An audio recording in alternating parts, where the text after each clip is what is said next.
Once again, very warm welcome to all of you at YouTube channel of India's fastest and latest growing learning platform, Vyas Edification Kota. This is Akhilesh Kumar, graduate from IIT Kanpur. Today's session, I am going to discuss the paper of CBSE from 2016 to 2020 from the chapter called Surface Chemistry. So let's take a first question. See, what we will get in this video. First of all, in this video we will get latest syllabus analysis chapter wise. जैसा कि हमने पहले भी देखा है. Important topics from NCERT. Then we will talk about the deleted topic. जो delete हो गया है, जो कवर नहीं किया जा रहा है, उस टॉपिक के बारे में हम बात करेंगे. Then video solution, we obviously providing the video solution and you can see we are discussing every question exhaustively, right? So this is our USP. Syllabus. What is the syllabus? Syllabus जो cover किया गया that is adsorption, physisorption, chemisorption, factor affecting adsorption of gases, किस तरह से कौन कौन सा factor temperature pressure किस तरह से अफेक्ट करते हैं एडजॉर्प्शन के लिए.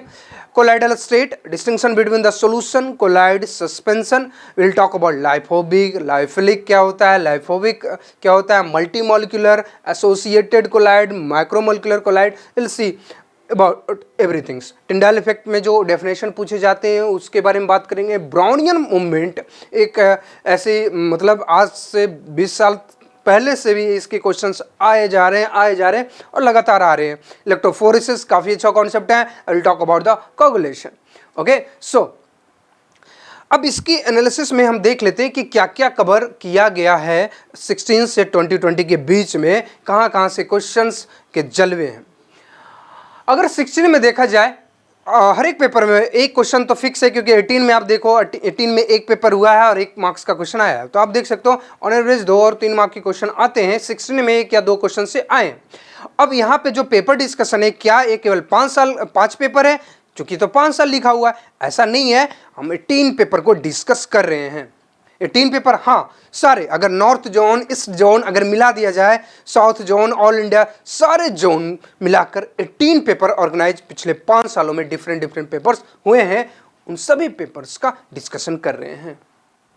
तो 16 में ऑन एवरेज देखा जाए तो जितने भी पेपर हुए हैं उनमें से हर एक पेपर में 1-2 क्वेश्चंस आ रहे हैं, जिसमें 2 से 3 मार्क्स के क्वेश्चंस हैं. कोई एक क्वेश्चन 1 मार्क का है, कोई क्वेश्चन 2 मार्क का है. इससे ज़्यादा इसमें क्योंकि न्यूमेरिकल्स पॉसिबल है, थ्योरेटिकली 2 पॉइंट 1 पॉइंट लिखकर आपको आंसर्स पूछता है ना. तो अगर सब टॉपिक देखा जाए तो इसमें एब्जॉर्प्शन, कोलाइडल सोल, कोगुलेशन, इलेक्ट्रोस्मोसिस और जीटा पोटेंशियल के बारे में बात किया है 16 में. अच्छा, 17 में absorption, colloidal solution, type of colloidal solution, coagulation and electroosmosis. यहाँ पे जीटा पोटेंशियल की बात 17 में नहीं किया है. 18 में एक क्वेश्चन आया था, दैट इज फ्रॉम इमल्सन, और इमल्सन इस जो टॉपिक है वो 30% वाले में वो चला गया है और रिड्यूस हो चुका है.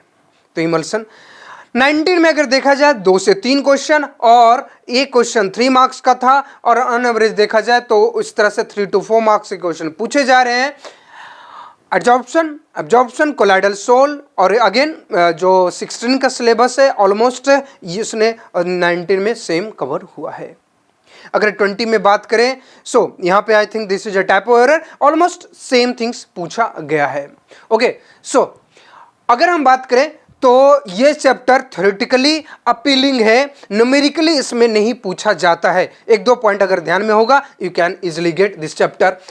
ओके, तो इसमें ये जो यूनिट 5 है एनसीईआरटी के अकॉर्डिंग, इसमें जो पोर्शन रिड्यूस किया गया है एक बार देख लेते हैं. Emulsion, type of emulsion, catalysis, homogeneous and heterogeneous को रिमूव कर दिया गया. एंजाइम, कैटालिस्ट वगैरह जो भी हम पढ़ते थे वो सारी चीजें रिमूव हो गई है, रिड्यूस हो गई है basically.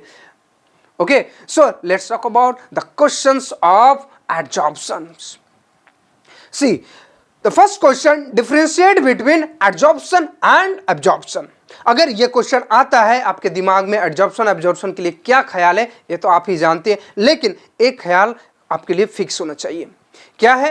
Adsorption is a surface phenomena. क्या है? Surface phenomena. एंड और दूसरी साइड में अगर देखा जाए एब्जॉर्प्शन ए बल्क फेनोमेना है। अगर सरफेस फेनोमेना की बात की जाए तो सरफेस फेनोमेना होती क्या चीज है?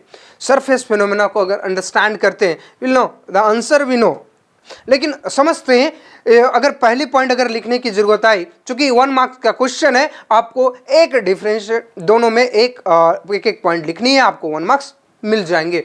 Adsorption surface phenomena, absorption bulk phenomena. Adsorption होती क्या चीज है पहले पढ़ लेते हैं। The accumulation of molecular species at the surface rather then in the bulk of A solid और लिक्विड इज टर्म्ड एडजॉर्प्शन। इसका क्या मतलब है? इसका मतलब साफ है कि अगर कोई सरफेस है, सरफेस पे मॉलिक्यूल्स आके क्या हो जाते हैं? बैठ जाते हैं। कहां पे? Only at a surface. पूरे जो अगर हम बात करें बल्क में नहीं, केवल और केवल सरफेस पे अगर बैठ जाते हैं, चिपक जाते हैं molecular species, that phenomena is called adsorption. Okay, so the accumulation of molecular species at the surface rather than the bulk of a solid or liquid is termed adsorption. अगर हम absorption की बात करें, ये कौन से फिनोमेना है? absorption में क्या होता है? मॉलिक्यूल पूरे सरफेस पे, मतलब सरफेस के अलावा वहां पर देखा जाए पूरे बल्क में आके absorb हो जाते हैं, अंदर खींचे जाते हैं। अगर आपने बिस्किट खाया होगा चाय में डुबो के, कौन सी जो बिस्किट आती है और रस टाइप की जो बिस्किट आती है, उसमें अगर आपने चाय में डुबोगे तो क्या होती है? वो जो चाय आती है पूरे अंदर तक खींच लेती है। Right, this is the absorption phenomena. और एडजॉर्प्शन की बात करें, जैसे कार है, कार के वॉल पे देखते होंगे, मोबाइल, लैपटॉप वगैरह के सरफेस पे डस्ट जमा हो जाता है। अब डस्ट जमा तो अंदर में थोड़ी आ जाता है, वो क्या होता है? सरफेस पर होता है, दैट इज एडजॉर्प्शन फिनोमेना। इसका मतलब अगर समझा जाए तो देखो, एक सरफेस है, एक कोई सरफेस है, हाँ सरफेस है। अब एडजॉर्प्शन में होगा क्या कि पार्टिकल्स इस तरह से बैठ जाएंगे चारों तरफ। राइट, इस तरह से बैठते हैं, इस तरह से बैठते हैं।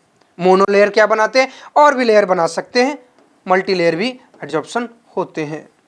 तो इस तरह से बैठ गए, इस पार्टिकल में, मतलब बल्क में नहीं इंटर किए, इंटरनली इनका अंदर आंतरिक मामले में इनका कोई हस्तक्षेप नहीं है। लेकिन अगर एब्जॉर्प्शन की बात की जाए तो मान लेते हैं सरफेस है, कॉटन ले लो आप, कॉटन का बेहतरीन example, you can take cotton कुछ इस तरह से होता है शेप में। राइट, कुछ इस तरह से आप अज्यूम करें। अब अगर हम मान लेते हैं इसको वाटर में डिसॉल्व किए, पूरा का पूरा कॉटन गीला हो जाता है। अच्छा, अब इसमें क्या होता है? मॉलिक्यूल्स तो सरफेस पे है, सरफेस पे कोई नहीं रोक रहा है, मॉलिक्यूल ऑब्वियसली पहले सरफेस पे आएगा, सरफेस पे आएगा। उसके साथ साथ मॉलिक्यूल्स जो होते हैं वो कहां चले जाते हैं? इंटरनल, आंतरिक मामले में भी हस्तक्षेप करते हैं, है ना, अंदर भी चले जाते हैं।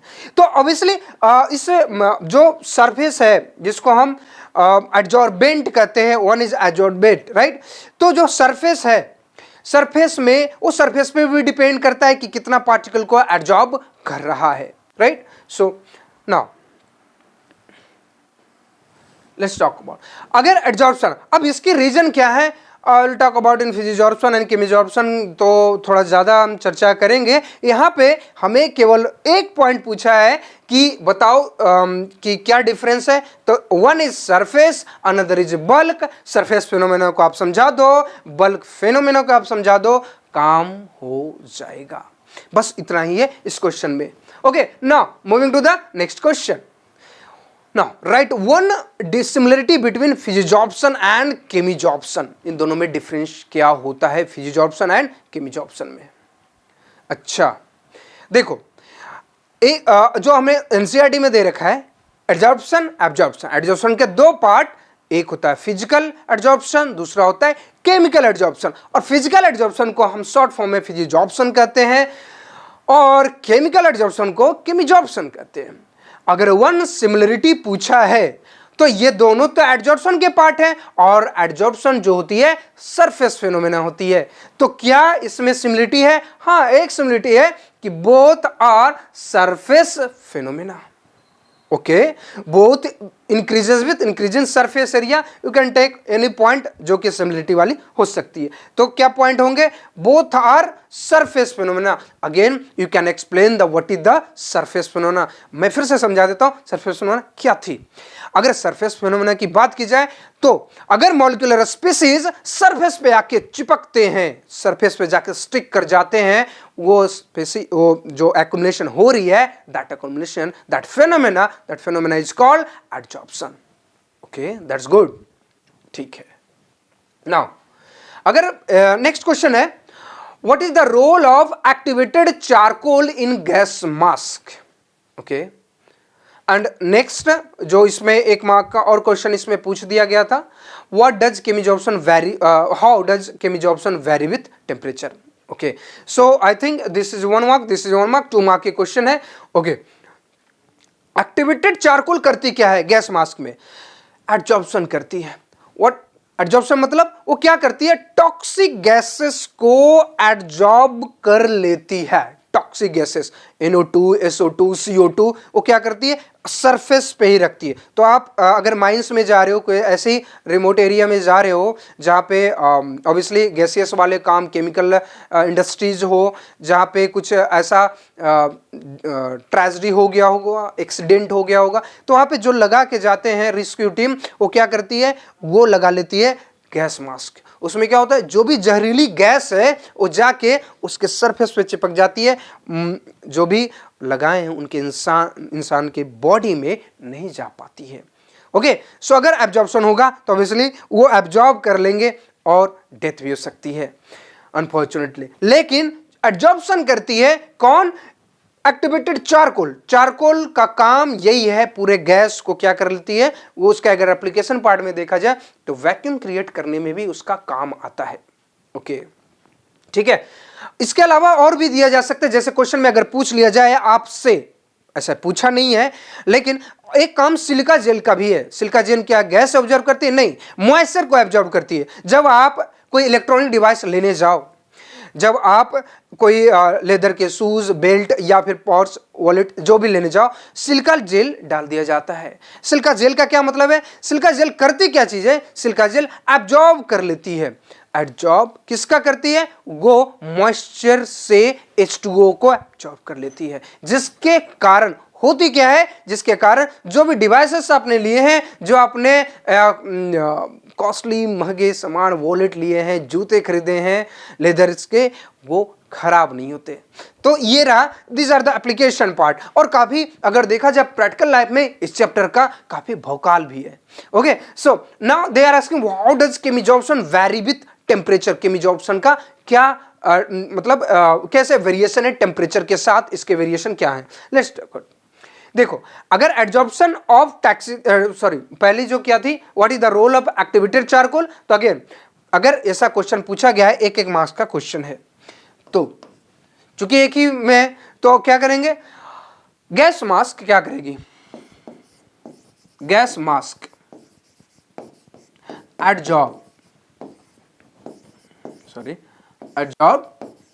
एडजॉर्ब कर लेती है और टॉक्सिक गैसेस,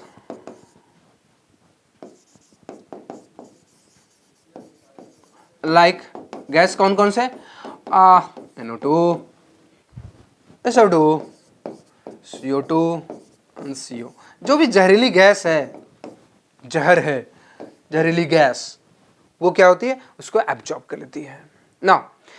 दूसरी जो क्वेश्चन पूछी थी गई थी केमिजॉर्प्शन एंड फिजिजॉर्प्शन। देखो यहां पे फिजिजॉर्प्शन और केमिजॉर्प्शन की बात की जाए, जो कि पहले भी की गई थी कि दोनों सरफेस होना सिमिलरिटी है, डिफरेंस दोनों में डिफरेंस अगर आगे पूछा गया है, यहाँ पे क्लियर कर देता हूँ।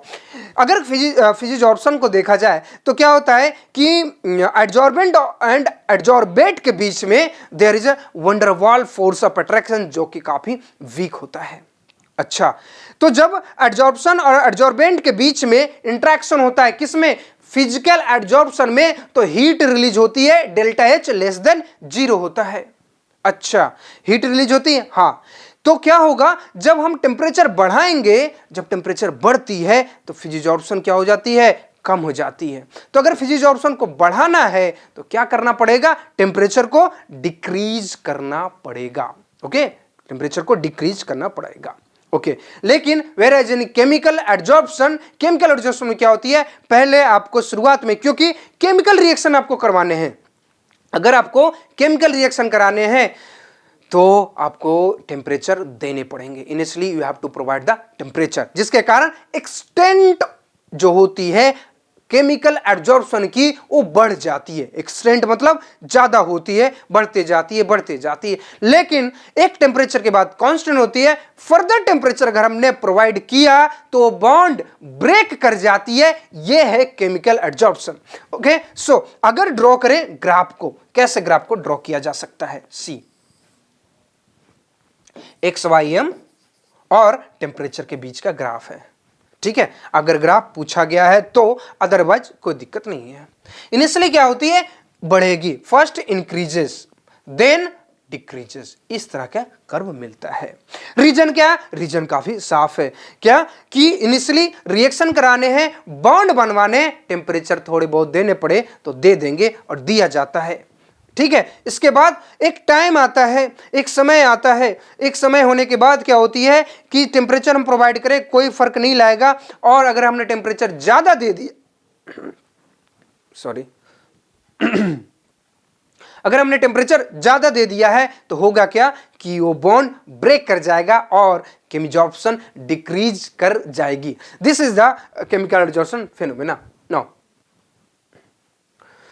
This is the again this, जैसे जैसे आगे आएंगे वैसे वैसे और पॉइंट्स बढ़ते जाएंगे, आगे आगे हम पॉइंट को डिस्कशन करते जाएंगे। हमने केमिकल एडजॉर्प्शन को देखा, हमने एडजॉर्प्शन को देखा, हमने एब्जॉर्प्शन को देखा।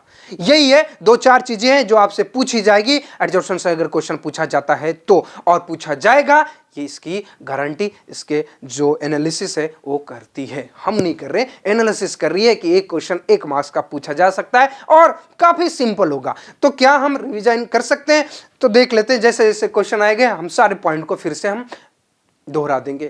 क्वेश्चन क्या कहती है, why is physisorption reversible whereas chemisorption is irreversible. Okay, अब यहां पे समझा जाए, देखो 2 पॉइंट मैं डिस्कस करूंगा यहां पे। पहले क्या चीज थी, एब्जॉर्प्शन।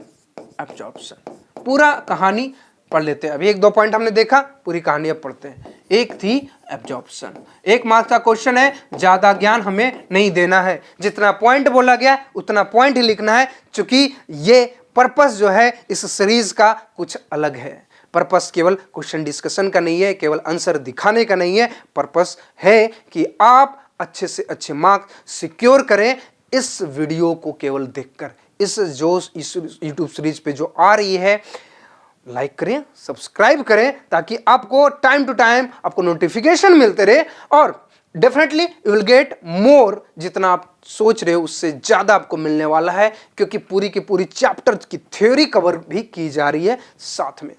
अब देखो, एडजॉर्प्शन और एक था एब्जॉर्प्शन। अतापी पतापी 2 भाई थे। अब इनके 2 और पार्ट कर लिए जाते हैं। एक है फिजिकल, जिसको हम फिजिजॉर्प्शन भी कहते हैं, फिजिकल एडजॉर्प्शन। दूसरा है केमिकल एडजॉर्प्शन। दूसरा है केमिकल एब्जॉर्प्शन। ओके, इसके बारे में ज्यादा जिक्र नहीं किया जाता है, इसके बारे में केवल लिख दिया जाता है, it is a bulk phenomena. Molecule पूरा अंदर अंदर आंतरिक मामलों में भी हस्तक्षेप करता है। ठीक है, तो इसका डेफिनेशन आप लिखते हो। अब यहाँ पे पूरा चैप्टर इसी के बेसिस पे पढ़ा जाता है। एडजॉर्प्शन आइसोथर्म कर्व पढ़ते हैं, टेम्परेचर के साथ रिलेशन देखते हैं, प्रेशर के साथ भी हम रिलेशन को समझते हैं। Physical and chemical. अच्छा, पहली बात, एडजॉर्प्शन होती क्यों है, क्या जरूरत पड़ती है, सरफेस को ऐसी क्या पड़ी है कि उसको एडजॉर्ब करना है मॉलिक्यूल्स को।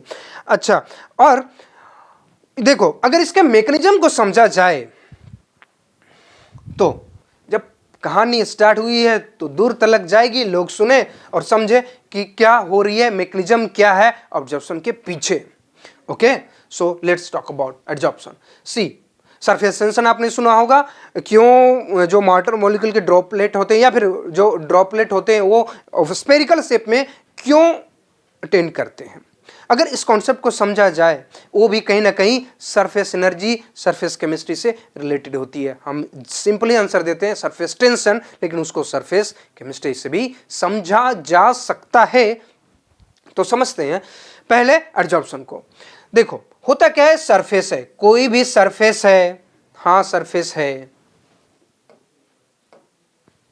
ठीक है। अब अगर ये सरफेस है तो होता क्या है कि इस पे जो पार्टिकल्स आ रहे हैं, चिपक रहे हैं, आते हैं, किस तरह से आते हैं, देखो आए, यहां पे पार्टिकल आए। अब क्यों आए पार्टिकल, पार्टिकल को सरफेस पे आने की क्या जरूरत पड़ी, क्योंकि उनको एनर्जी लो करना था। जब भी एनर्जी उनकी लो होगी, उनकी स्टेबिलिटी बढ़ जाएगी, ये जाके लो हो गए, ठीक है।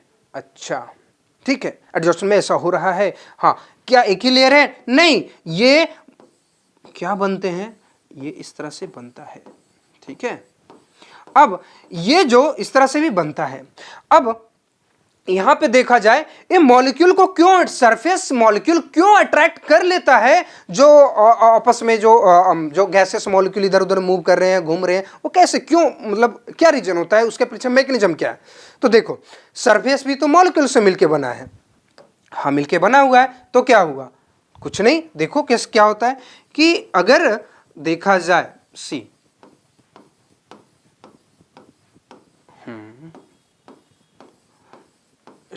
Taking time, no, you will get, see आपको कुछ अच्छा समझ में आ जाएगा, आप बिल्कुल सरफेस फिनोमेनन को समझ जाओगे। अब क्या हो गया, इनिशियली यहां पे देखो ये जो पार्टिकल है, राइट, ये सरफेस पार्टिकल है, और यहां पे जो पार्टिकल्स आ रहे हैं, ऑब्वियसली जो गैसेस मॉलिक्यूल्स आ रहे हैं, ठीक है। अब होगा क्या, इन पार्टिकल्स को आप देखोगे, ये बिल्कुल बैलेंस्ड फोर्स फील कर रहे हैं, बिल्कुल बैलेंस्ड है। क्यों, ये अगर मान लेते हैं इसका फोर्स ये कैंसिल आउट कर रहा है ना, इधर फोर्स, इस force, a force, a force, a force, a force, तो जो मिडिल वाले मॉलिक्यूल्स के लिए जो लेयर होगी, सरफेस की जो लेयर होगी, वो बिल्कुल बैलेंस फोर्स फील कर रहे हैं। लेकिन जो सरफेस के मॉलिक्यूल है, अच्छा कौन सा, ये मॉलिक्यूल, जो सरफेस के मॉलिक्यूल है, वो अनबैलेंस फोर्स फील करते हैं। कैसे, अगर पहले क्या करते हैं, जो लेयर है उसको रिमूव कर देते हैं, देखो इसको रिमूव कर दिया, अब होगा क्या, हाँ ये जो मॉलिक्यूल्स थे, अब ये मॉलिक्यूल्स को मैं देख लेता हूं, एक मॉलिक्यूल को पकड़ लिया, इधर अट्रैक्शन हो रहा है, इधर अट्रैक्शन हो रहा है, इधर अट्रैक्शन हो रहा है, इधर अट्रैक्शन हो, इधर, लेकिन अब ऊपर की तरफ फोर्स नहीं है, अनबैलेंस फोर्स है। अनबैलेंस फोर्स के कारण क्या होता है कि ये क्या चाहती है, ये हमारे ऊपर कोई मॉलिक्यूल आ जाए, अट्रैक्ट हो जाए, जिसके कारण उनको स्टेबिलिटी फील हो। Everybody is working for stability in a nature, ये भी अपनी स्टेबिलिटी के लिए वर्क कर रहा है। आप काम कर रहे हो ताकि आपके मार्क्स अच्छे आ सके, आपकी करियर अच्छी हो सके, हम काम कर रहे हैं ताकि हमारी लाइफ इजी हो सके, ये भी सारे मॉलिक्यूल यही काम कर रहे हैं। ये तो होता क्या है, सरफेस के मॉलिक्यूल को उनको लोनली फील होता है, अच्छा अकेले महसूस कर रहे हैं बेचारे, वो क्या करेंगे, वो करेंगे क्या, वो मॉलिक्यूल को अट्रैक्ट करेंगे, वो इधर उधर वाले मॉलिक्यूल को अट्रैक्ट करते हैं ताकि तुम मेरे पास आ जाओ, मुझे तसल्ली, मुझे शांति मिले, मैं बैलेंस फील कर रहा हूं। अच्छा तो ये सिंगल है, और ये जब चाहता है ऐसा होने का तो क्या करता है, वो आसपास के मॉलिक्यूल को अट्रैक्ट करता है in order to minimize the energy and attain maximum stability। maximum stability के लिए यह क्या करता है, एडजॉर्प्शन फिनोमेना को अंजाम देता है, मॉलिक्यूल को अट्रैक्ट करता है। तो यहां पे पूरा तरह एडजॉर्प्शन समझ में आ गया होगा कि पार्टिकल्स अगर सरफेस पे जाके चिपक रहे हैं तो एडजॉर्प्शन फिनोमेना है। अब डेफिनेशन आता है what is adsorbate and what is adsorbent. जो काम सॉल्वेंट और सॉल्यूट का है सॉल्यूशन में, वही काम एडजॉर्बेट और एडजॉर्बेंट का है एडजॉर्प्शन फिनोमेना में। अच्छा ये रही बात, हाँ यही है बात, ठीक है। अब रही बात adsorption, physical adsorption and chemical adsorption, दो तरह के एडजॉर्प्शन हो रहे हैं। एक है फिजिकल एडजॉर्प्शन में बात की जाए तो इसमें पार्टिकल्स क्या होते हैं, पार्टिकल्स बिल्कुल यहां पे वंडरवॉल फोर्स ऑफ अट्रैक्शन लगता है, राइट, वंडरवॉल फोर्स। क्या? Van der Waals force. एडजॉर्बेट और एडजॉर्बेंट के बीच में वंडरवॉल एक वीक फोर्स ऑफ अट्रैक्शन है। वीक फोर्स ऑफ अट्रैक्शन की वजह से क्या होता है, मॉलिक्यूल अगर चिपक भी गए उसको हटा सकते हैं, रिमूव कर सकते हैं। जैसे कि अगर धूल चिपक गई है, फूंक मार के हटाया जा सकता है। ऑब्वियसली हम क्लीन कर देंगे सरफेस को तो हटाया जा सकता है, और फिर से डस्ट पार्टिकल रख दो फिर से आ सकता है। तो ये रिवर्सिबल है। और ऑब्वियसली अगर देखा जाए तो एडजॉर्प्शन फिनोमेना, अगर हम बात करें केमिकल एडजॉर्प्शन में, केमिकल एडजॉर्प्शन में क्या होता है कि केमिकल फोर्सेस रिस्पॉन्सिबल है। यहां पे वंडरवॉल फोर्स, यहां पे केमिकल फोर्स, यहां पे केमिकल बॉन्ड बनते हैं जो कि आयनिक कोवलेंट, जिस टाइप के बॉन्ड बन सके जनरली कोवलेंट बॉन्ड बनते हैं। तो यहां पे केमिकल एडजॉर्प्शन के केस में क्या हो रहा है, केमिकल फोर्स रिस्पॉन्सिबल है, और फिजिकल एडजॉर्प्शन के केस में वंडरवॉल फोर्स रिस्पॉन्सिबल है। तो आपने देख लिया यहां पे इतना ज्ञान पूछा था क्या? नहीं, ज्ञान हमें 1 नंबर का ही देना है। अगर हम स्टार्ट हो गए तो एक बार स्टार्ट हो जाते हैं, लेकिन आपको वहां पे रुकना पड़ेगा। हम आपको इसलिए इतना समझा रहे हैं, आपको इतने पॉइंट्स इसलिए बता रहे हैं ताकि आप वहां पे कोई गलतियां ना करें। मैकेनिज्म समझ सको तो बहुत बेहतरीन होगा। Why is physics reversible where chemi is reversible? अब आपको क्या हमें ज्यादा ज्ञान देने की जरूरत है? नहीं। रिवर्सिबल क्यों है? क्योंकि वंडरवॉल फोर्स ऑफ अट्रैक्शन है, वीक है, कमजोर है। और अगर हम बात करें केमिकल एडजॉर्प्शन में, एक बार हो गया तो हो गया, राइट? मतलब इरिवर्सिबल नहीं है, नहीं है। एक बार बॉन्ड बन गया तो ब्रेक नहीं हो सकता, ब्रेक हो गया तो फिर चिपक नहीं सकता, इरिवर्सिबल है। और यहां पे क्या है? रिवर्सिबल है। और इसके रिस्पॉन्सिबल क्या है? Van der Waals force. यहां पे क्या है? Due to chemical force. क्या? Chemical force. अच्छा, आज तक तो नहीं पढ़ा, तो केमिकल फोर्स क्या है? हाँ, केमिकल बॉन्ड जो है बेसिकली वही केमिकल फोर्स की बात कर रहे हैं। Chemical bond between adsorbate and adsorbent molecules. Okay, this is the reason. 1 mark question है। हाँ, 1 मार्क क्वेश्चन है। कैसे लिखना है आइए देखते हैं। देखो, चाहे 1 मार्क का क्वेश्चन हो चाहे 2 मार्क का क्वेश्चन हो, आपको लिखने का एक सिंपल सा तरीका बताता हूं। एक तरफ लिखे फिजिजॉब्सन। क्या? फिजिजॉब्सन। यस, फिजिजॉब्सन। नाउ दूसरी तरफ chemisorption. Short form insert use किया है। Okay, physisorption and chemisorption. आपको एक पॉइंट लिखना है। पहला पॉइंट क्या लिखे? एक ही पॉइंट है तो ठीक है। Due to weak van der Waals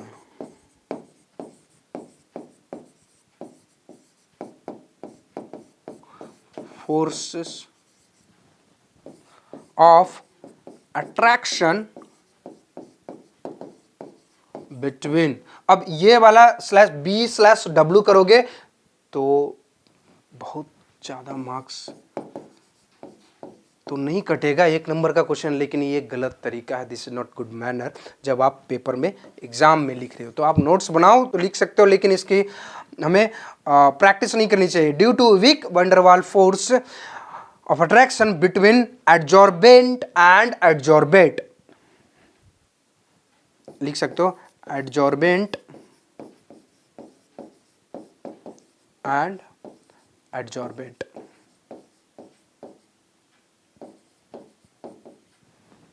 adsorbent.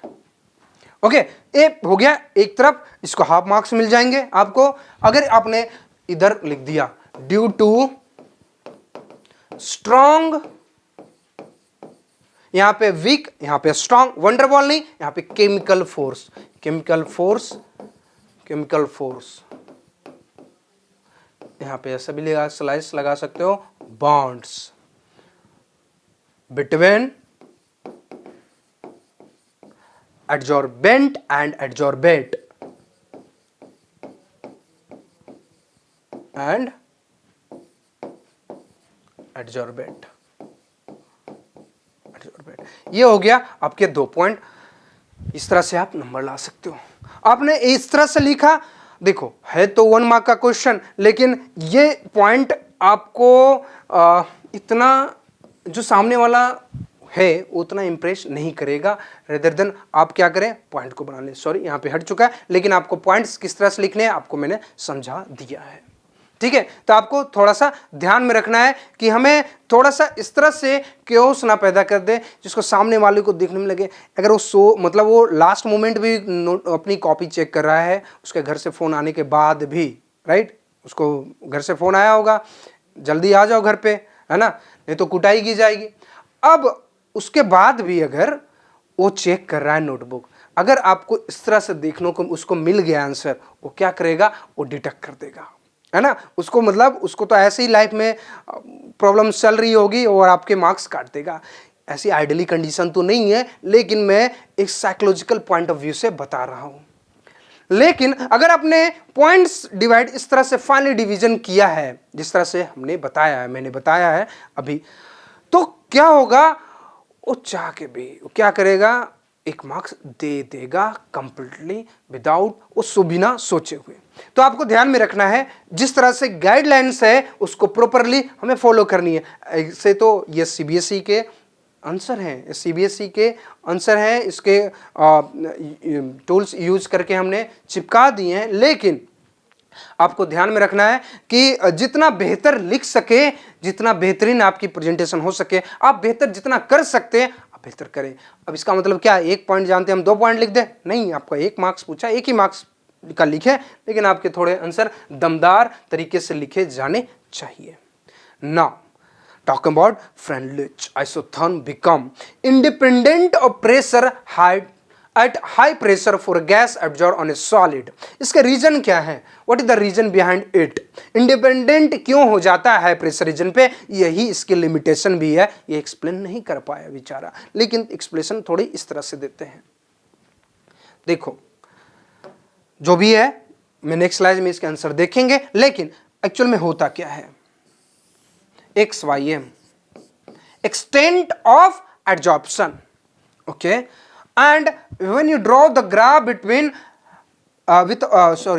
XYM and pressure, जैसे ही बोला गया isotherm, isotherm stand for delta T equal to 0, बोले तो टेम्परेचर कांस्टेंट, क्या, temperature constant. At a constant temperature पे ग्राफ को ड्रॉ किया गया है। अगर कांस्टेंट टेम्परेचर पे ग्राफ को ड्रॉ किया गया है तो ग्राफ कुछ इस तरह से आपको देखने को मिलेगा, क्या, इस तरह से, है ना, इस तरह से आपको देखने को मिलता है।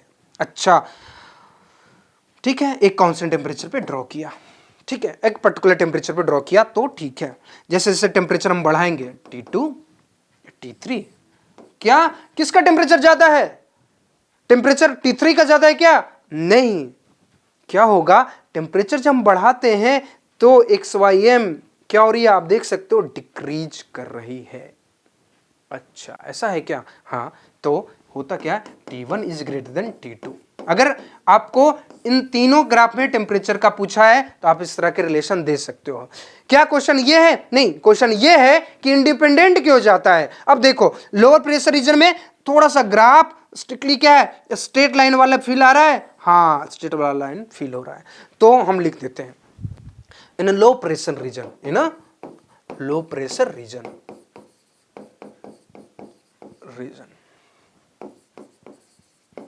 लो pressure region XYM directly proportional to the P। आपको थोड़ा सा स्ट्रेट लाइन वाला फील आ रही होगा, है ना, straight line again low pressure region में। ठीक है, तीनों प्रेशर रीजन हम बात कर लेते हैं, low pressure, intermediate and high pressure. यहां पे हाई प्रेशर पूछा है, कोई बात नहीं, हम एक्सप्लेन कर देंगे हाई प्रेशर को भी। लो प्रेशर में क्या हो रहा है, स्ट्रेट लाइन आपको दिख रहा है, हाँ, तो XYM directly proportional to P। तो यहां पे अगर प्रोपोर्शनलिटी कांस्टेंट लगाते हैं तो XY K to the P, तो आप ग्राफ ड्रॉ करोगे तो लो प्रेशर रीजन में आपको क्या दिखाई दे रहा है, स्ट्रेट लाइन। ओके, इंटरमीडिएट वाले में क्या दिखाएगा, further intermediate,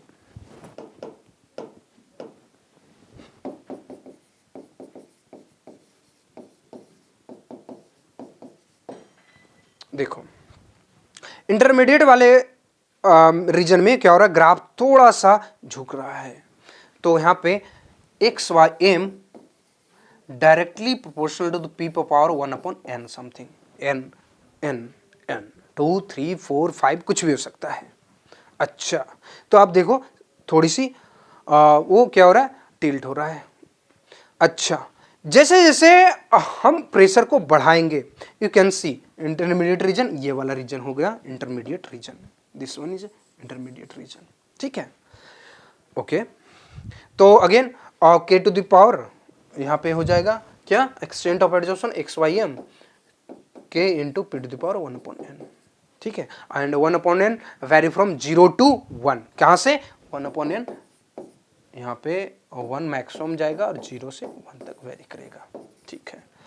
at high pressure reason क्या होने जा रहा है, एट हाई प्रेशर रीजन होगा क्या, इन high pressure reason you can सी ये ग्राफ क्या हो रहा है, पैरेलल टू प्रेशर, मतलब एक्स एक्सिस हो रहा है, पैरेलल टू एक्स एक्सिस, मतलब प्रेशर पे डिपेंडेंट होना छोड़ दिया है, प्रेशर से उसको कुछ लेना देना नहीं है। अगर प्रेशर से लेना देना नहीं है तो क्या हो सकता है, देखो यहां पे अगर हम देखें एक्स वाई एम, तीन रीजन देखते हैं, X Y M, minute, yes, X Y M, okay, directly proportional to p to the power 0 और something to the power 0 is equal to 1, यही कहता है मैथमेटिक्स। हाँ, तो एक्स वाई एम क्या हो जाएगा, p से इंडिपेंडेंट हो जाता है। ओके, सो दिस तरह से आप हम बोल सकते हैं कि इस तरीके से ये वेरिएशन है प्रेशर के साथ एक्सटेंट ऑफ एडजॉर्प्शन का।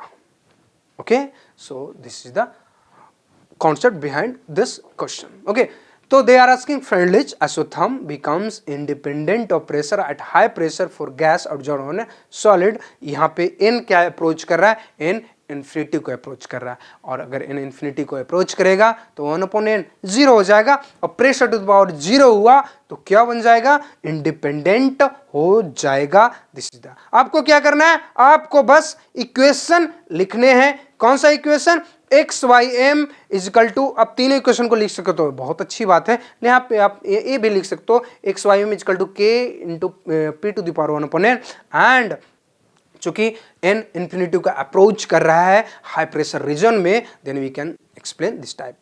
अब ये हमने रिलेशन कहां से फाइंड आउट करें, तो आपको ध्यान में रखना है कि अगर हम टेम्परेचर को बढ़ाते हैं तो एक्सटेंट ऑफ एडजॉर्प्शन क्या होते जाता है, कम होते जाता है। Okay, this is the reason. तो this is the Freundlich isotherm. Now moving to the next, ये ड्यू टू सैचुरेशन लॉग, अगर यहाँ पे लॉग लगा के भी काम हो सकता है। देखो लॉग लगाने के क्या मतलब है, ये एक इक्वेशन हमारे पास क्या आया, x Y M is equal to k into p to the power 1/n। अच्छा, लॉग लगा दें, हाँ लॉग लगा दो, log x Y M is equal to log k plus 1/n log p. अगर आप ऐसा कुछ पूछा नहीं है, लेकिन अगर फ्यूचर में ग्राफ अगर बोला गया है भैया ग्राफ ड्रॉ कर दो जरा हमें लॉग x/m और लॉग p पे, तो ग्राफ कैसा होगा, आपको ग्राफ की इंफॉर्मेशन, थोड़ी सी बेसिक ग्राफ की इंफॉर्मेशन तो होनी ही चाहिए। एक ग्राफ का नेचर होगा स्ट्रेट लाइन, कैसे, this is on the y axis and this is an x axis, m and x, this is a c, y is equal to mx plus c। अगर mx plus c का graph draw करने की पारी आई तो इस तरह से हम ड्रॉ कर सकते हैं। हाँ, तो ठीक है, तो इंटरसेप्ट क्या होगा, log k will be intercept, and what is the slope, obviously m is equal to 1/n। इस तरह से ड्रॉ किया जा सकता है। अगर आपको चीजें पता हो तो सारी चीजें आसान लगती है। और चलो अब यहीं तक रखते हैं, क्योंकि हमें तो ज्ञान बहुत है, लेकिन यहाँ पे ज़्यादा कर दिए तो आपको तकलीफ हो जाएगी। आपको 1 मार्क्स लाना है, आपको 1 मार्क्स तक आपको हमने पूरा का पूरा ज्ञान आपको दे दिया है, आप जहाँ से ले सके आप ले सकते हो। ओके, सो ये फ्यूचर का ज्ञान है। आपको फ्यूचर में कभी ऐसा क्वेश्चन पूछ दिया हो गया हो, जेईई मेन को ऐसे इक्वेशन से बहुत लगाव रहती है, बोर्ड तो ज़्यादा तकलीफें नहीं देती है, तकलीफ तो जेईई मेन देती है ना, उससे ज्यादा जे एडवांस देती है, ठीक है। ओके, नाउ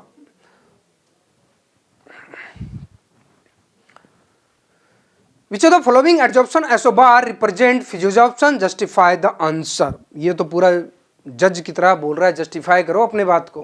ये 2 ग्राफ दे रखे हैं और बोला है जल्दी बता दो, ठीक है बता देंगे। दूसरा पार्ट क्या कहता है, बी और सी। पहले पार्ट कहीं दूसरे टॉपिक से होगा, इसलिए हम यहाँ पे कवर नहीं किए।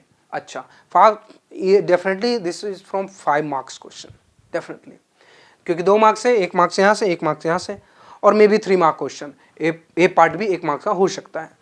तो हाफ मार्क कहाँ से मिलेंगे और half marks, remaining half marks कहाँ से मिलेंगे, इस पर हम चर्चा करेंगे।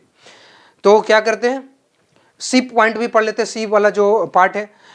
Two gases A and B have critical temperature 430 Kelvin and 190 Kelvin, which will be readily absorb and why? क्यों तुरंत में एब्जॉर्ब हो जाएगा और क्यों हो जाएगा, इसके बारे में बात किया है। You know the critical temperature. What is the critical temperature? क्या डिफाइन करने की जरूरत है? नहीं, यहाँ पे डिफाइन करने की जरूरत नहीं है, लेकिन बात तो जरूर करेंगे। आ गया है तो पूरा लपेट के जाएंगे, जो भी आएगा, जो भी जितने भी टर्म आएंगे उसको हम डिफाइन करते हुए चलेंगे। यही हमारा पर्पस है इस सीरीज का। अगर बात तो करें, which of the following absorption, isobar बोला है तो प्रेशर कांस्टेंट, आइसोथर्म बोला है तो टेम्परेचर कांस्टेंट, आइसोबार तो प्रेशर कांस्टेंट। टेम्परेचर के साथ वेरिएशन दिखा है, स्मॉल टी जनरली टाइम के लिए रिप्रेजेंट करता है, लेकिन यहाँ पे टेम्परेचर लिख दिया है तो मान लेते हैं, ठीक है। Physics option justify the answer, अपने आंसर को जस्टिफाई करना है। अब यहाँ पे एक्सटेंट ऑफ टेम्परेचर देखें और यहाँ पे एक्सटेंट ऑफ एडजॉर्प्शन देखें और यहाँ पे एक्सटेंट ऑफ एडजॉर्प्शन देखें। हो कह रहा है एक्स बाई एम टेम्परेचर के साथ डिक्रीज कर रहा है, ठीक है, अच्छी बात है, ओके। और इस केस में क्या हो रहा है कि टेम्परेचर के साथ बढ़ा, फिर ज्यादा टेम्परेचर के दे दिए तो बॉन्ड टूट गया। ऐसा कौन सा केस है जिसमें होता है, ये हम डिस्कस कर चुके हैं। आपका मेरे इशारा आपके लिए साफ है कि आपको ये आंसर बताना है। जल्दी से वीडियो पॉज करें और आंसर बताएं कि टेम्परेचर हमने ज्यादा दे दिया तो बॉन्ड ब्रेक कर गए, और बॉन्ड ब्रेक कर गए तो एक्सटेंट ऑफ रेडिएशन डिक्रीज कर गया। ऐसा कौन सा केस में होता है? साफ है कि जो ये ग्राफ बना है that is for chemisorption and this graph for adsorption, okay, ठीक है, ओके। सी ना, ये क्या है, इसके लिए एडजॉर्प्शन के लिए। कौन सा एडजॉर्प्शन? Physical adsorption. कौन सा? फिजिकल। किसकी वजह से होता है, थोड़ा सा रिमाइंड कर ले।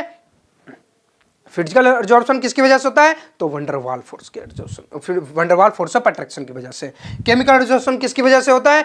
केमिकल एडजॉर्प्शन ड्यू टू, किसकी वजह से? जल्दी, केमिकल फोर्सेस की वजह से, केमिकल बॉन्ड की वजह से होता है। ये प्रोसेस कैसा है? एक्सोथर्मिक है। ये प्रोसेस कैसा है? एंडोथर्मिक है। ये क्या रिवर्सिबल है? हाँ रिवर्सिबल है। ये क्या है? इरिवर्सिबल है। कितने पॉइंट हो गए? 3 पॉइंट हो गए। चौथा पॉइंट क्या है? ग्राफ है किसका है? फिजिकल एडजॉर्प्शन का है। ये ग्राफ किसका है? केमिकल एडजॉर्प्शन का। कितने पॉइंट हो गए? 4th पॉइंट हो गए। अच्छा, एक और पॉइंट बता दे, 5वां पॉइंट बता देते हैं। It is not a specific in nature, it is a specific in nature. क्या क्या? हाँ, it is not a specific. ये सबके साथ van der Waals force of attraction weak force है, इनको क्या ही पता है, ये सबके साथ बॉन्ड बना रहे, बॉन्ड बना रहे, बॉन्ड बना रहे, बॉन्ड बना रहे, ठीक है। और यह स्पेसिफिक है, ये पर्टिकुलर गैस को एडजॉर्ब करेंगे, राइट। वो एडजॉर्बेंट और एडजॉर्बेंट के नेचर पर डिपेंड करता है किनको एडजॉर्ब करना है, किनको नहीं करना है। थोड़े से ये जो है सेल्फिश है। अगर स्पेसिफिक नहीं लिखना है तो सेल्फिश लिखोगे क्या? नहीं, समझने के लिए कि it is selfish in nature, it is not selfish in nature. ये मतलबी है, ये मतलबी नहीं है। मतलबी का मतलब ये कुछ लोगों से मतलब रखते हैं, है ना, अपना काम निकालना जानते हैं। और ये क्या है? ये सबके साथ, ठीक है। तो सबका साथ, सबका विकास, ये है फिजिकल एडजॉर्प्शन। केमिकल एडजॉर्प्शन क्या है? नहीं, हम तो कुछ लोगों के साथ ही गठबंधन बनाएंगे, ठीक है, बनाओ, ठीक है। तो आपको इतने सारे पॉइंट क्लियर हो गए? हाँ, तो आपको आई थिंक सारी थ्योरी क्लियर हो गई होगी। एडजॉर्प्शन, एब्जॉर्प्शन, फिजिकल, केमिकल, सारे पॉइंट हमने दे दिए। अब रही बात सी की। ये तो हो गया, एक आपके 1 मार्क्स का क्वेश्चन है, आपने ले लिया, ठीक है। क्या से ये ग्राफ पूछा गया? एडजॉर्प्शन। और एक बात ध्यान में रखें, एक्सटेंट ऑफ जो एडजॉर्प्शन हो रहा है टेम्परेचर के साथ डिक्रीज कर रहा है। देखो, देख सकते हो, टेम्परेचर जैसे जैसे बढ़ा रहे हैं वो डिक्रीज कर रहा है इनिशियली से, शुरुआत से ही। अब ऐसा क्यों, टेम्परेचर हम बढ़ा दिए, एक तो वंडरवाल फोर्स ऑफ अट्रैक्शन है, और अगर वंडरवाल फोर्स ऑफ अट्रैक्शन और उसको टेम्परेचर अगर मिल गया हो, मॉलिक्यूल को क्या वो चिपकने देगा? नहीं चिपकने देगा, और मॉलिक्यूल को चिपकने नहीं देगा, एक्सटर्नल क्या होगी? डिक्रीज कर जाएगी। टेम्परेचर बढ़ाएंगे, मॉलिक्यूल की एनर्जी बढ़ेगी, वो एक दूसरे से चिपक नहीं पाएंगे, इधर उधर घूमते रहेंगे, रेंडमनेस होगी, और क्या होगा? एडजॉर्प्शन डिक्रीज कर जाएगा। This is the phenomena of physical adsorption. Graph पूछा है, ये किसकी ग्राफ है? तो यह है फिजिकल एडजॉर्प्शन की, यह है केमिकल एडजॉर्प्शन की। तो दिमाग में बैठा ले, खेलो खेलो दिमाग से। ओके, तो यहां पे क्या करना है? डिक्रीज कर रहा है, डिक्रीज कर रहा है, यहां पे इंक्रीज कर रहा है, पहले इंक्रीज किया फिर डिक्रीज किया है, यह है केमिकल एडजॉर्प्शन। चलो अब ज्यादा समय बर्बाद नहीं करते हुए आगे हम बढ़ते हैं सी पार्ट पे। Two gases A and B have critical temperature, एक है 430 केल्विन, दूसरी है 190 केल्विन। देखो टेम्परेचर T1 T2 कुछ भी दे दिया जाए, कोई भी टेम्परेचर आपको दिया जा सकता है। क्या ए बी मेंशन किया? नहीं मेंशन किया, तो लिख दिया है 430 केल्विन। दूसरे क्वेश्चन में 500 केल्विन दे दिया जाएगा अगले एग्जाम में आपको दूसरे, लेकिन आपको यहाँ पे ये नहीं मेंशन करने की कोशिश किया गया कि गैस की कौन सी गैस है, ये आपको जानकारी लेने की कोशिश नहीं की गई है। क्वेश्चन सिंपल ही पूछा है, बता दो भैया कि which gas will readily absorb and why, कौन सा गैस एब्जॉर्ब हो जाएगा और क्यों हो जाएगा। देखो पहली बात, अगर क्रिटिकल टेम्परेचर की बात की गई है तो उसका relation van der Waals force of attraction से है। क्या है? अच्छा ठीक है, तो वहां पे कौन सा वंडरवाल फोर्स ऑफ अट्रैक्शन? ए, जो ए और बी होते हैं जो आपने रियल गैस में पढ़े, ए, ठीक है, ओके दैट्स गुड। तो होता क्या है कि अगर हमने क्रिटिकल टेम्परेचर बढ़ा दिया तो मॉलिक्यूल्स जल्दी पिघल जाते हैं, मतलब को लिक्विफिकेशन उनकी इजी हो जाती है। अच्छा, लिक्विफिकेशन इजी हो जाता है? हाँ इजी हो जाता है, वो इजीली तरीके से पिघल जाता है, गैस से वो लिक्विड में आ जाता है। जो जल्दी से आ जाएगा वो सरफेस पे जाके बैठ जाएगा, जो गैस में रहेगा वो हवा में उड़ते रहेगा, वो बैठ नहीं पाएगा। तो गैस से अगर लिक्विड बन जाता है तो उसको कोई सरफेस चाहिए, ऐसा तो नहीं लिक्विड छींटे पड़ रही है, ऐसा लिक्विड उड़ रही है एटमॉस्फेयर में, ऐसा तो नहीं होता, ऐसा बिल्कुल भी नहीं होता है। ये काम गैस का है, हवा में उड़ने का काम गैस का है। जो गैस लिक्विड बन जाए वो सरफेस पे आके चिपक जाएगी, मतलब जो गैस पहले लिक्विड बन जाएगी, जिनकी लिक्विफिकेशन इजी तरीके से हो जाएगी, वो गैस क्या होगी? लिक्विफाई हो जाएगी कि नहीं? यस इट इज, ये इजी तरीके से लिक्विफाई हो जाएगी, तो वो एब्जॉर्ब कर ले जाएगी। अब लिक्विफिकेशन किसका इजी हो सकता है? जिनका टेम्परेचर कौन सी? क्रिटिकल टेम्परेचर ज्यादा हो। अगर क्रिटिकल टेम्परेचर ज्यादा होगी लिक्विफिकेशन विल बी इजी, तो लिक्विफिकेशन क्या होगी? इजी हो जाएगी। अब बताओ टेम्परेचर यहां पे मेंशन किया है, एक का 430 है, बी का क्या है? 190 केल्विन है। बताओ भैया कौन सा एब्जॉर्ब होगा? तो बेटा ये बात आती है यहां पे ए गैस रेडिली एब्जॉर्ब, बहुत पहले हो जाएगा, एब्जॉर्ब कर जाएगा। क्यों? क्या रीजन है उसके पीछे? रीजन ये है कि क्रिटिकल टेम्परेचर ज्यादा है तो ऑब्वियसली क्या होते हैं, मॉलिक्यूल्स जब ज्यादा फोर्स ऑफ अट्रैक्शन होता है मॉलिक्यूल के बीच में, इसी तरीके से पिघल जाते हैं। ए की वैल्यू ज्यादा होती है, तो अगर इंटरमोलिकुलर फोर्स ऑफ अट्रैक्शन बढ़ा दे can easily liquefy.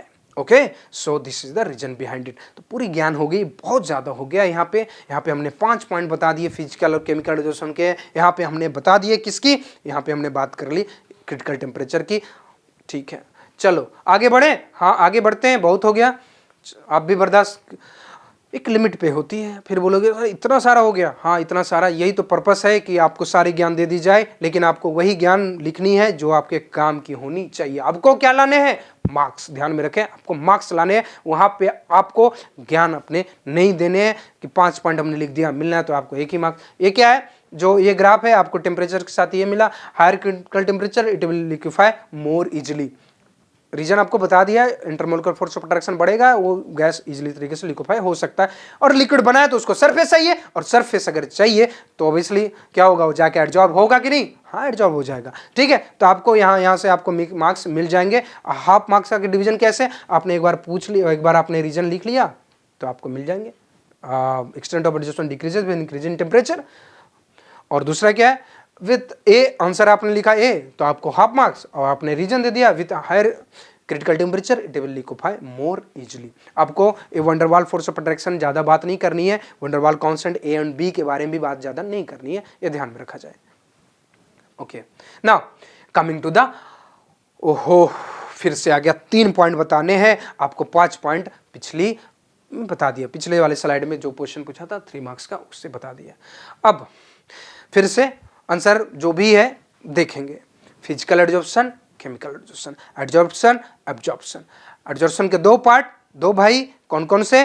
Chemical adsorption, physical adsorption. Physical adsorption किसकी वजह से हुआ था? एड्जॉर्बेंट एंड एड्जॉर्बेट के बीच में वो अट्रैक्शन हुआ था। कौन सा attraction? Van der Waals force of attraction. Chemical adsorption में क्या हुआ था? दोनों के बीच में जो अट्रैक्शन हुआ था वो that is due to chemical forces, मतलब केमिकल बॉन्ड बना था, उसकी वजह से हुआ था।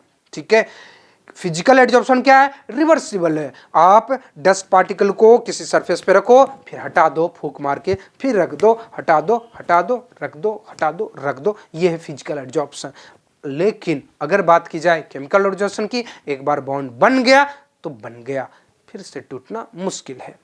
ओके, ये हो गया 2 पॉइंट, एक है स्पेसिफिक नेचर और दूसरा है नॉट स्पेसिफिक नेचर। तो आप ऐसे पॉइंट को रेक्टिफिकेशन में भी डालो जिसमें नोट लगाने से काम आपका हो जाए। जैसे एक रिवर्सिबल है, दूसरा में आई लगा दे, आई आर इरिवर्सिबल। ठीक है, इट इज स्पेसिफिक, एक स्पेसिफिक है। कौन है specific? Chemical adsorption, chemisorption specific है, फिजिजॉर्प्शन स्पेसिफिक नहीं है। सबका साथ सबका विकास, राइट।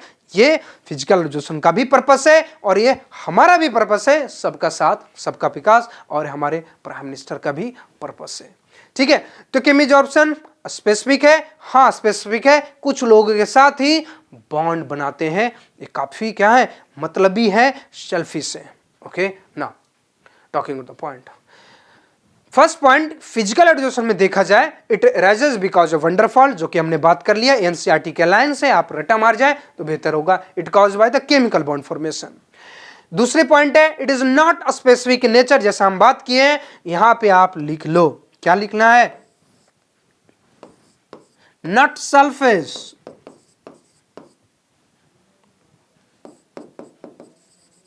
या फिर मतलबी नहीं है। अब हिंदी में मत लिख देना वहां पे, मैं तुम्हें समझाने के लिए लिख रहा हूं। मतलबी नहीं है कौन? ये फिजिजॉर्प्शन, ये मतलबी है, सेल्फिश है, राइट।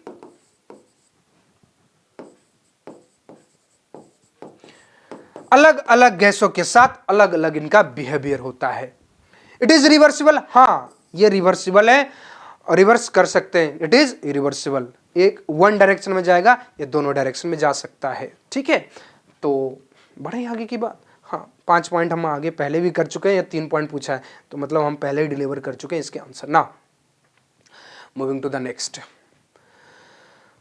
इसके बाद भी हम कर चुके हैं, लेकिन फिर से कर लेते हैं। Define adsorption isotherm. आइसोथर्म बोला है, इसका मतलब टेम्परेचर कांस्टेंट है, तो किसके साथ रिलेशन निकालनी है? प्रेशर के साथ, obviously this is the very easy ना।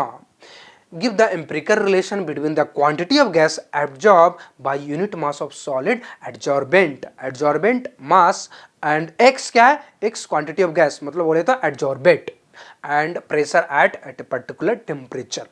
देखो, एड्जॉर्प्शन जो फेनोमेना हो रही थी, किसकी वजह से हो रही थी? एड्जॉर्प्शन जो हो रही थी ड्यू टू एड्जॉर्बेंट, यहां पे पार्टिकल एक था एड्जॉर्बेंट, दूसरी थी एड्जॉर्बेट। जहां पे फिर से एड्जॉर्बेट का अगर डेफिनेशन देखा जाए, पूछा है यहां पे टर्म यूज कर लिया है, तो डिफाइन थोड़ा सा कर देता हूं आपको। देखो, जिस सरफेस पे जाके, फिर से जिस सरफेस पे जाके चिपक रहा है ना,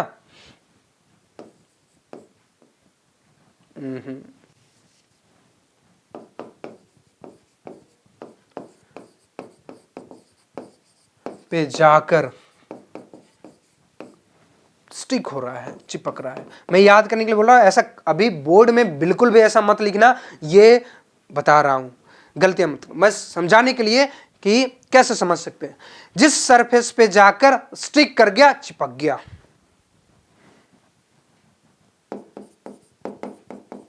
वो क्या है? वो है एड्जॉर्बेंट। क्या है? एड्जॉर्बेंट। Okay, adsorbent. एडजॉर्बेंट क्या है?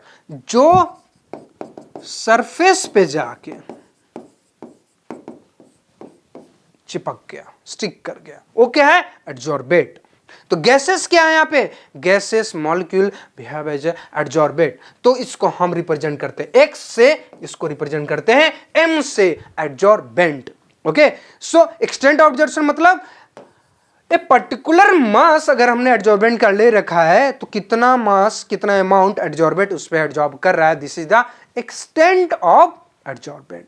तो जिस सरफेस पे जाकर स्टिक कर गया वो एडजॉर्बेंट, जो चिपक रहा है वो क्या है? एक एडजॉर्बेंट है। ये ध्यान में रखना, जिसके वजह से क्या होती है? एक फिनोमेना को अंजाम देती है, that phenomena is called adsorption. कौन है? Adsorption. Okay, that's good, yes. अब कुछ क्वेश्चन कुछ अलग कह रहा है। क्वेश्चन डेफिनेशन नहीं पूछा है, क्वेश्चन कहता है, क्वेश्चन है एम्पिरिकल रिलेशन बताओ quantity of gas absorb by unit mass of solid absorbent and pressure at a particular temperature. Okay, that's good. तो हमने अभी एक रिलेशन देखा था, वो रिलेशन चूंकि 2 मार्क्स का क्वेश्चन है तो आपको ज्यादा ज्ञान नहीं देने हैं। पहले बोला है डिफाइन एडजॉर्प्शन आइसोथर्म, तो पहला काम क्या करना है? आइसोथर्म बोले तो temperature constant.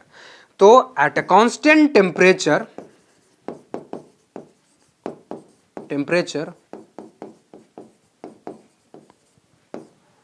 Graph is plotted,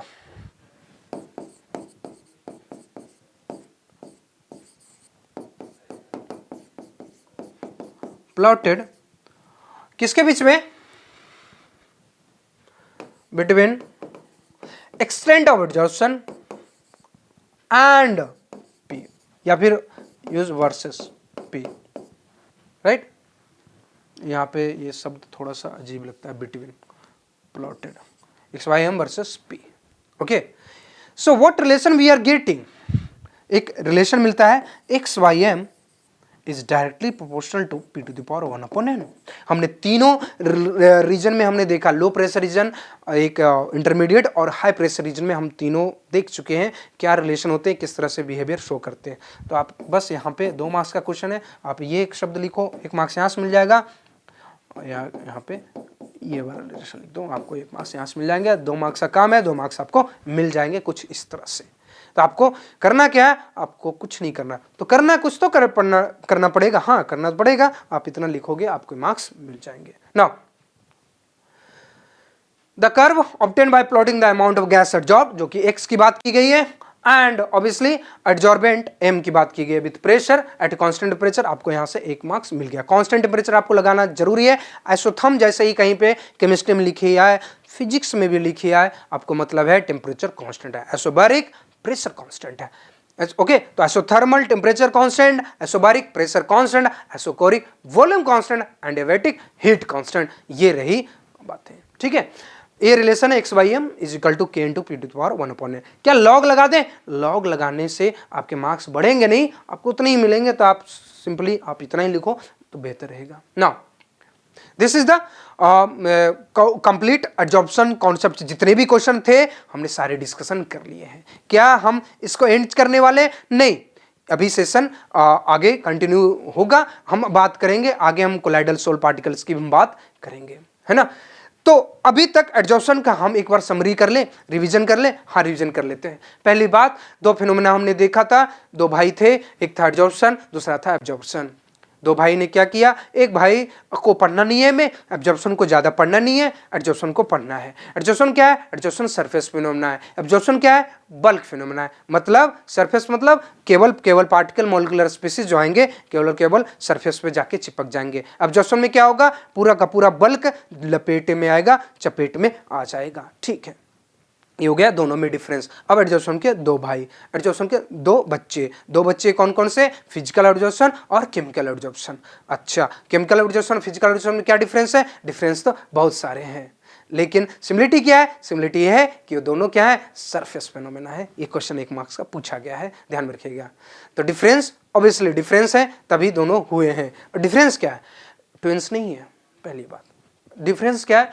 पहले अगर हम देखा जाए जो यहाँ पे अट्रैक्शन है एक फिजिकल एड्जॉर्प्शन में due to van der Waals force of attraction है, केमिकल एड्जॉर्प्शन में क्या है, केमिकल फोर्सेस रिस्पॉन्सिबल है। ओके, दूसरी पॉइंट क्या है, दूसरी पॉइंट ये है कि एक रिवर्सिबल है, दूसरा इरिवर्सिबल है। कौन है रिवर्सिबल? फिजिकल एड्जॉर्प्शन रिवर्सिबल है, केमिकल एड्जॉर्प्शन इरिवर्सिबल है। ओके, मतलबी कौन है? मतलबी केमिकल एड्जॉर्प्शन है, और मतलबी कौन नहीं है? ये है फिजिकल एड्जॉर्प्शन मतलबी नहीं है।